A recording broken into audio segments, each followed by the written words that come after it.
Oke, untuk makalah ragam bahasa Indonesia langsung saja masuk ke bab 1, yaitu pendahuluan. Latar belakang. Bahasa Indonesia merupakan bahasa ibu dari bangsa Indonesia yang sudah dipakai oleh masyarakat Indonesia sejak dahulu, jauh sebelum Belanda menjajah Indonesia. Namun tidak semua orang menggunakan tata cara atau aturan-aturan yang benar. Salah satunya pada penggunaan bahasa Indonesia itu sendiri, yang tidak sesuai dengan ejaan maupun kamus besar bahasa Indonesia. Oleh karena itu, pengetahuan tentang ragam bahasa cukup penting untuk mempelajari bahasa Indonesia secara menyeluruh, yang akhirnya bisa diterapkan dan dapat digunakan dengan baik dan benar sehingga identitas kita sebagai bangsa Indonesia tidak akan hilang. Bahasa Indonesia wajib dipelajari oleh semua lapisan masyarakat, tidak hanya pelajar dan mahasiswa saja, tetapi semua warga Indonesia wajib mempelajari bahasa Indonesia. Dalam bahasa Indonesia, di mana ragam bahasa yaitu variasi bahasa Indonesia yang digunakan itu berbeda-beda. Ada ragam bahasa lisan dan ada ragam bahasa tulisan. Di sini yang lebih ditekankan adalah ragam bahasa lisan, karena lebih banyak digunakan dalam kehidupan sehari-hari, misalnya untuk ngobrol, puisi, pidato, ceramah, dan lain-lain. Masuk bagian B, yaitu tujuan. Tujuan dari makalah ini yang ada dua. Yang pertama, untuk mengetahui ragam bahasa Indonesia. Yang kedua, untuk mengetahui dan memahami kedudukan serta fungsi ragam bahasa Indonesia. Yang kedua yaitu pembahasan pengertian ragam bahasa Indonesia. Ragam bahasa adalah variasi bahasa menurut pemakaian yang berbeda-beda menurut topik yang dibicarakan, menurut hubungan pembicara, kawan bicara, orang yang dibicarakan, serta menurut medium pembicara. Ragam bahasa yang oleh penuturnya dianggap sebagai ragam yang baik, yang bisa digunakan di kalangan terdidik, dalam karya ilmiah, dalam suasana resmi, atau di dalam surat menyurat resmi seperti surat dinas. Disebut ragam bahasa baku atau ragam bahasa resmi. Menurut Deddy Sugono, bahwa sehubungan dengan pemakaian bahasa Indonesia timbul dua masalah pokok, yaitu masalah penggunaan bahasa baku dan tak baku dalam situasi resmi seperti di sekolah, di kantor, atau di dalam pertemuan resmi digunakan bahasa baku. Sebaliknya, dalam situasi tak resmi seperti di rumah, di taman, di pasar, kita dituntut menggunakan bahasa baku.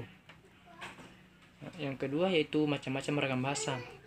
Yang pertama, ragam bahasa Indonesia berdasarkan media. Dalam bahasa Indonesia, di samping dikenal kosakata baku Indonesia, dikenal pula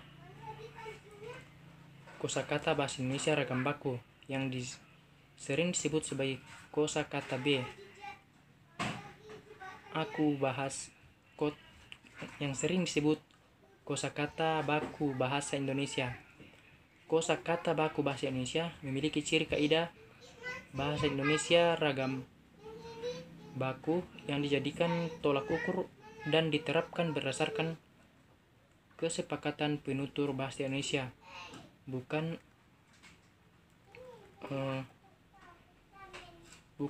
otorital lembaga atau instansi di dalam menggunakan bahasa Indonesia ragam baku. Jadi kosakata itu digunakan dalam ragam baku, bukan ragam santai atau ragam akrab.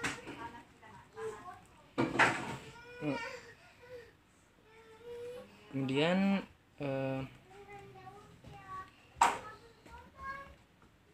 ragam bahasa Indonesia berdasarkan media itu dibagi menjadi dua. Yang pertama, ragam bahasa lisan adalah ragam bahasa yang diungkapkan melalui media lisan terkait oleh ruang dan waktu sehingga situasi pengungkapan dapat membantu pemahaman. Ragam bahasa baku lisan didukung oleh situasi pemakaian, namun hal itu tidak mengurangi ciri kebakuannya. Ciri-ciri ragam bahasa lisan. Yang pertama itu memerlukan orang kedua atau teman bicara, tergantung situasi, kondisi ruang dan waktu, hanya perlu intonasi serta bahasa tubuh, berlangsung cepat, sering dapat berlangsung tanpa alat bantu. kesalahan dapat langsung dikoreksi. Yang kedua, ragam bahasa tulis. Ragam bahasa tulis adalah ragam bahasa tulis adalah bahasa yang dihasilkan dengan memanfaatkan tulisan dengan huruf sesuai unsur dasarnya. Dalam ragam tulis, kita berurusan dengan cara-cara penulisan atau ejaan, di samping aspek tata bahasa dan kosakata. Dengan kata lain, ragam bahasa tulis, kita dituntut adanya kelengkapan unsur tata bahasa seperti bentuk kata ataupun susunan kalimat, ketetapan pilihan kata, kebenaran penggunaan ejaan, dan penggunaan tanda baca dalam mengungkapkan ide. Ciri ragam bahasa tulis yang pertama, tidak memerlukan kehadiran orang lain, tidak terikat ruang dan waktu, kosakata yang digunakan dipilih secara cermat, terus pembentukan kata dilakukan secara sempurna, kalimat dibentuk dengan struktur yang lengkap, dan paragraf dikembangkan secara lengkap dan padu, berlangsung lambat, memerlukan alat bantu. Terus yang kedua yaitu ragam bahasa berdasarkan penutur. Ragam bahasa berdasarkan daerah atau logat. Luasnya pemakaian bahasa dapat menimbulkan perubahan pemakaian bahasa. Bahasa Indonesia yang digunakan oleh orang yang tinggal di Jakarta berbeda dengan bahasa Indonesia yang digunakan di Jawa Tengah, di Bali, Jayapura, dan Tapanuli. Masing-masing memiliki ciri khas yang berbeda-beda. Misalnya, logat bahasa orang Jawa Tengah tanpa ada pelafalan B pada posisi awal saat melafalkan nama-nama kota seperti Bogor, Bandung, Banyuwangi, dan lain-lain.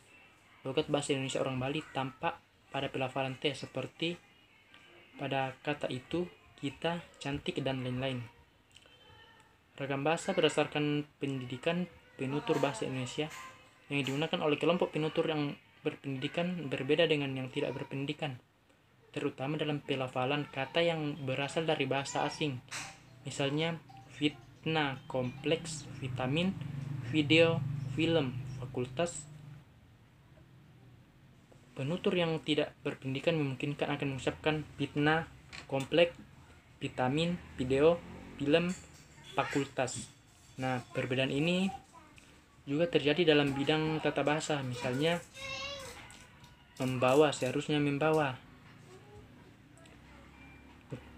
Kemudian, nyari seharusnya mencari. Nah, selain itu, bentuk kata dalam kalimat pun sering menggunakan awalan yang seharusnya dipakai. Yang ketiga itu ragam bahasa menurut pokok persoalan atau bidang pemakaian. Dalam kehidupan sehari-hari, banyak pokok persoalan yang dibicarakan dalam membicarakan pokok persoalan yang berbeda-beda. Ini kita pun menggunakan ragam bahasa yang berbeda. Ragam bahasa yang digunakan dalam lingkungan agama berbeda dengan bahasa yang digunakan dalam lingkungan kedokteran, hukum, dan pers. Bahasa yang digunakan dalam lingkungan politik berbeda dengan bahasa yang digunakan dalam lingkungan ekonomi, perdagangan, olahraga, seni, dan teknologi.